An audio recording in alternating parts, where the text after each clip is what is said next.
இங்கே பாருங்க, வெயில் சுட்டரிக்குது. ஆனால் எல்லாரும் வெறுங்காலில் தான் ஏறிட்டு இருக்காங்க.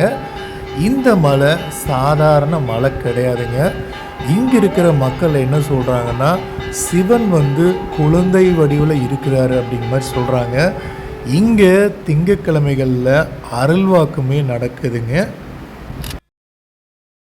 நம்மளோட இன்றைய பதிவில் கோயம்புத்தூர் மாவட்டத்தில் தீத்திப்பாளையம் கிராமத்துக்கு பக்கமாக இருக்கிற கருமலை அப்படிங்கிற கரும்பாறையில் கீழையும் மலையோட கால்வாசி தூரத்துலேயும் அமைஞ்சிருக்கிற ஐயாசாமி கோயிலுக்கு தாங்க வந்திருக்கோம். வாரம் திங்கக்கிழமைகள் மட்டுமே திறக்கக்கூடிய இந்த கோவிலில் ஒரு விசேஷம் என்னென்னா, சித்திரை மாதம் 1ஆம் தேதி அதிக அளவில் பக்தர்கள் கூடுறாங்க. அன்றைக்கி தான் நம்ம வந்திருக்கேங்க. வாங்க இந்த கோவில் பற்றி நம்ம முழுமையாக தெரிஞ்சுக்குவோம்.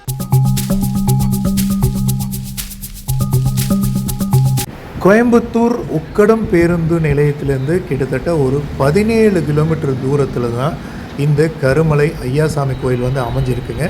இங்கே மேலே பார்த்தீங்கனாலே தெரியும், மக்கள் எல்லாம் ஏறிட்டுருக்காங்க. இந்த கரும்பாறை அப்படின்னு சொல்லப்படுற இந்த மலையோட கிட்டத்தட்ட ஒரு பாதி தூரத்தில் தான் ஐயாசாமி கோயில் அமைஞ்சிருக்குங்க. ஒரு 2 வருஷத்துக்கு முன்னாடி வந்தப்போ தரையில் இருக்கிற கோவில் அப்போ தான் கட்டிகிட்டு இருந்தாங்க. இப்போ முழுமை பெற்றுருச்சு. 2025 இந்த கோவில் கும்பாபிஷேகமே நடந்திருக்குங்க. இந்த தரையில் இருக்கிற கோவில் எல்லா நாளுமே திறந்திருக்கும். காலையில் 10லேருந்து 2 மணி வரைக்கும்.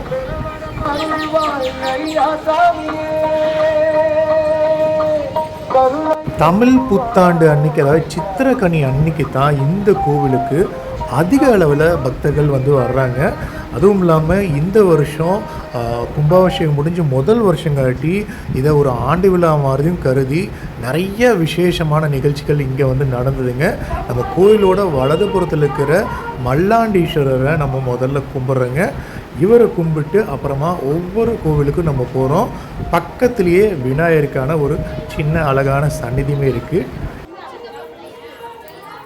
சன்னதிகளுக்கு வெளியிலையுமே சின்ன சின்ன கல் சிலைகள் அங்கேயும் இங்கேயும் ஒன்றுமா நம்ம பக்கத்தில் பார்க்க முடியுங்க.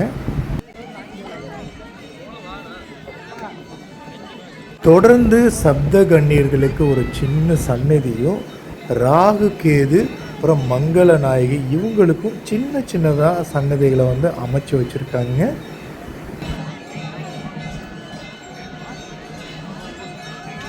கோவிலோட இடதுபுறத்தில் தீபஸ்தம்பமும் ஊஞ்சலும், அதுக்கு பக்கத்துலேயே கொஞ்சம் தூரத்தில் அங்கே இருக்கிற வேப்ப மரம், அந்த படிக்கட்டுகள் ஏறும்போது கடம்பருக்கும் இடும்பருக்கும் தனித்தனியாக சின்ன சன்னதிகள் இருக்குது.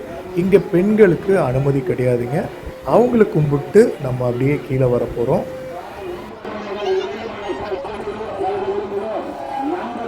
வெயில் ரொம்ப கடுமையாக இருந்ததுங்க.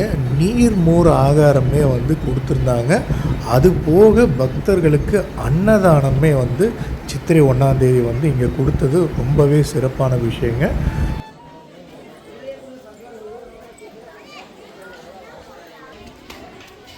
கீழே இருக்கிற ஐயாசாமி கோயிலை தர்மஸ்தலங்க மாதிரி சொல்கிறாங்க.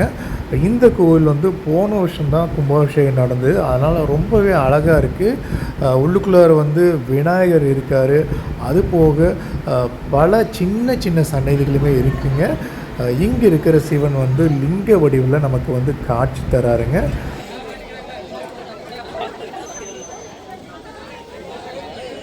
நம்ம போன சித்திரக்கனி அன்னைக்கு ஏகப்பட்ட பெண் பக்தர்கள் பால் கூட எடுத்துட்டு இந்த பஞ்சலிங்க சன்னதியை சுற்றி அதுக்கப்புறமா இந்த தர்மஸ்தலத்தில் இருக்கிற ஐயாசாமி கோயிலுக்கு போய் அந்த பாலை நேர்த்திக்கடன் பண்ணாங்க.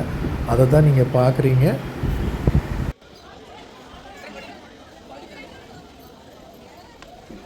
மலைக்கு முன்னாடி ரொம்ப அழகாக இருக்கிற இந்த சிவன் சிலையை போன வருஷம் கும்பாபிஷேகத்து அன்றைக்கி தான் ஓப்பன் பண்ணியிருக்காங்க. ரொம்ப அழகாக இருக்குது. உள்ளுக்குள்ளார பஞ்சலிங்கங்களை வச்சுருக்காங்க. நம்ம இந்த பஞ்சலிங்க சன்னதியை சுற்றி நம்ம கோவிலுக்கு ஒட்டின பாதை வழியாக நம்ம இப்போது மலையை ஏற போகிறோங்க. ஆரம்பத்தில் பாதம் இங்கே இருக்குங்க. இந்த பாத சாமியை கும்பிட்டு அதுக்கப்புறம் நம்ம கொஞ்சம் தூரம் சமதளத்தில் நடக்கிற மாதிரியான ஒரு பாதையில் தான் நம்ம நடந்து போவோங்க. நல்லா கல்லெல்லாம் போட்டு அழகாக பண்ணி வச்சுருக்காங்க.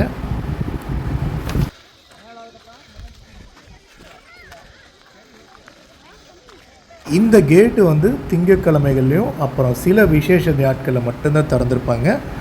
அந்த கேட்டை தாண்டி நம்ம மலையேற்றத்துக்கான பாதையில் வந்து நம்ம போக ஆரம்பிச்சிட்டோங்க. ரொம்ப கடுமையான வெயிலாக இருந்ததுங்க. எல்லாருமே வந்து வெறுங்காலில் தான் நடக்கிறாங்க.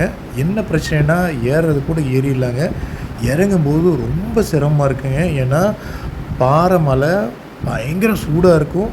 அதனால் முடியாதவங்க செருப்பு போடுங்க, இல்லைனா சாக்ஸாவது போட்டுட்டு போங்க.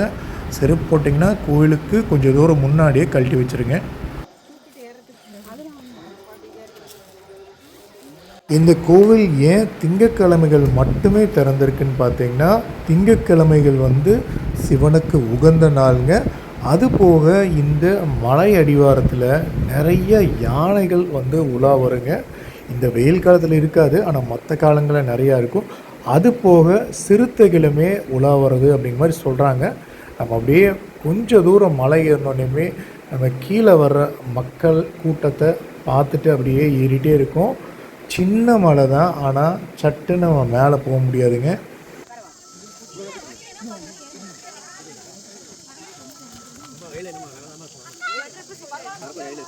குறைஞ்சது 2 லிட்டர் தண்ணியாவது ஒவ்வொரு ஆளும் இந்த மலைக்கு போகும்போது எடுத்துகிட்டு போகணுங்க.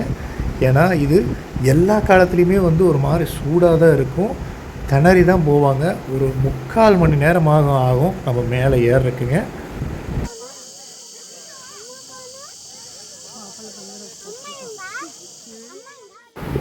மலையோட கிட்டத்தட்ட பாதி தூரம் வந்தோடனே நம்ம இந்த இடத்துல அகத்தியருக்கான ஒரு சிலையும் தன்னாசியப்பருக்கான ஒரு சிலை இருக்கிற சின்ன சன்னதியும் அவங்களுக்கு காவல் தெய்வமாக ஒரு சிலையுமே பார்க்கலாங்க. இந்த மலையில் தன்னாசியப்பர் சில காலம் வாழ்ந்ததாக சொல்கிறாங்க. இவங்களை கும்பிட்டு இவங்களோட ஆசீர்வாதத்தை பெற்றுட்டு அப்புறமா நம்ம தொடர்ந்து மலையை ஏறுறோங்க.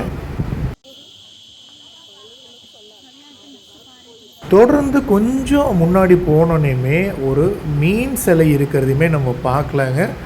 மீன் சிலைனாலே உடனே எல்லோரும் பாண்டிய காலத்து கோயில், பாண்டியர்கள் சம்மந்தப்பட்டதுன்னு சொல்லுவாங்க. ஆனால் அதை பற்றின சரிவர விவரங்கள் யாருக்கும் தெரியலைங்க.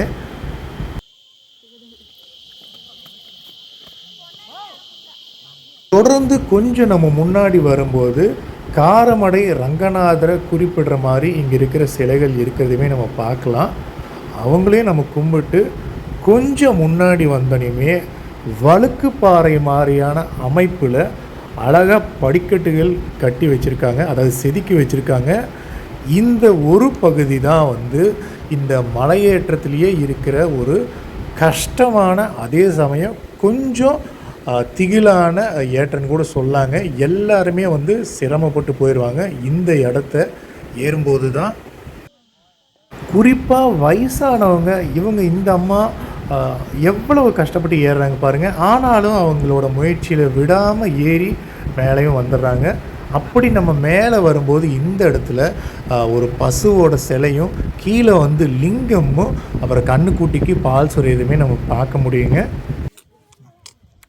பக்கமாகவே குதிரைக்கால் அச்சுக்கு பால் ஊற்றுறாங்க. அதை தொடர்ந்து நம்ம கொஞ்சம் தூரம் முன்னாடி போகும்போது மலையில் இருக்கிற அந்த ஐயாசாமி கோயிலை வந்து அடைஞ்சிடலாங்க.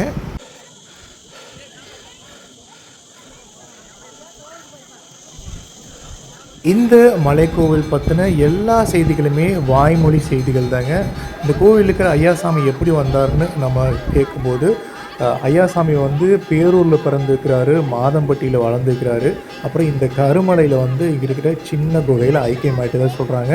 சிறு வயசில் பால் குடிக்கும்போது அதுக்காக அவரை மரத்தில் கட்டி வச்சு அடிச்சுக்கிறாங்க. அப்புறம் அவர் இங்கே வந்து இங்கே இருக்கிற குகையில் ஐக்கியமாயிட்டு தான் சொல்கிறாங்க. சுயம்பு வடிவில் இங்கே இருக்கார், சிலை எதுவும் கிடையாதுங்க. சின்ன சின்ன தெய்வங்கள் வந்து காவல் வடிவமாக ஐயாசாமிக்கு முன்னாடி இருக்காங்க. இங்கே வந்து எல்லா திங்கக்கிழமைகளையும் அருள்வாக்கு சொல்கிறாங்க. அருள்வாக்கு சொல்லும்போது யாரும் பேசவோ, தும்மவோ, சிரிக்கவோ, ஃபோன் யூஸ் பண்ணவோ கூடாதுங்க. ரொம்ப ஸ்ட்ரிக்டாக இங்கே இருக்காங்க.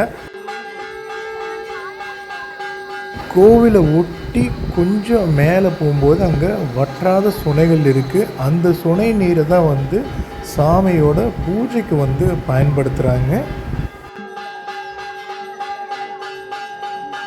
மரத்தில் கட்டி வச்சு அடிக்கும்போது ஐயோ சாமி ஐயோ சாமி அப்படின்னு சொன்னங்காட்டி தான் இந்த கோவில் வந்து ஐயா சாமி கோவில் அப்படின்னு அழைக்கப்பட்டதாகவும் சொல்கிறாங்க.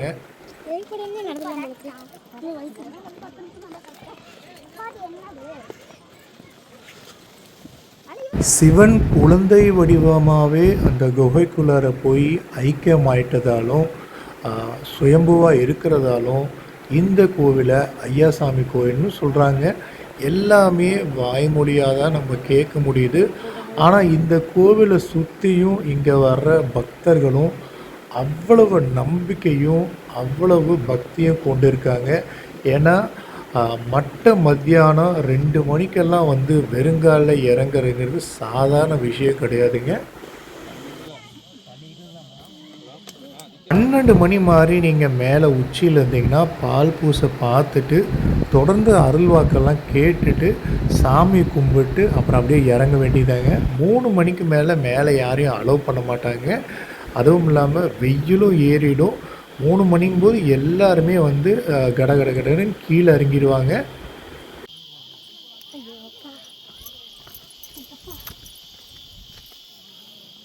கிட்டத்தட்ட 800 வருஷம் பழமையான இந்த கோவிலில் இருக்கிற ஐயாசாமி கடவுளை ஒவ்வொருத்தரும் ஒவ்வொரு மாதிரி பார்க்குறாங்க.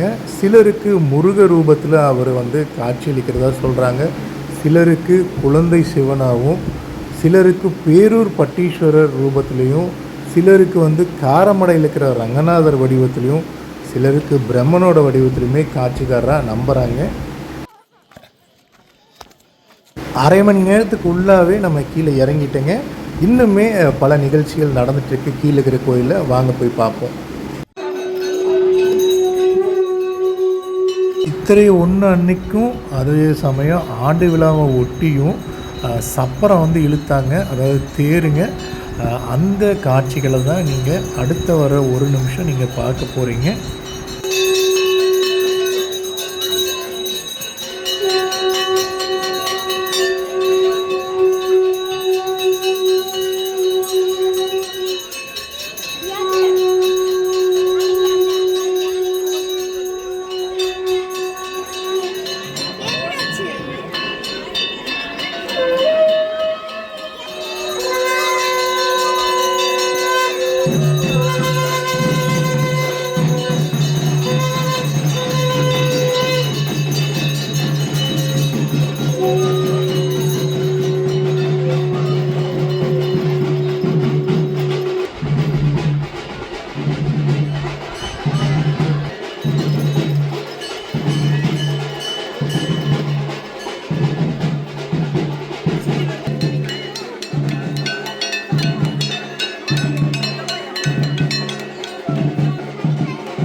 அழகாக குட்டியாக இருக்கிற இந்த சப்பரத்தை கோயிலை சுற்றி வர்றதுக்காக கொண்டு போகிறாங்க. வெளியிலேயே வாத்தியங்கள் அடிக்கிறதையும் நம்ம பார்க்க முடிஞ்சுது. சித்திரை 1 இங்கே வர்றீங்கன்னா அவ்வளவு பக்தர்கள் கூட்டமும் ஒரு மிகப்பெரிய வைப்ரேஷனும் உங்களுக்கு கிடைக்கும்.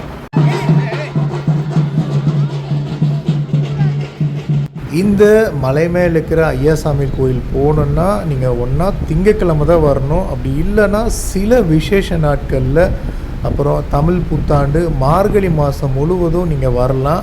இங்கே வந்து போகிறதுக்கு பஸ் வசதி கிடையாதுங்க.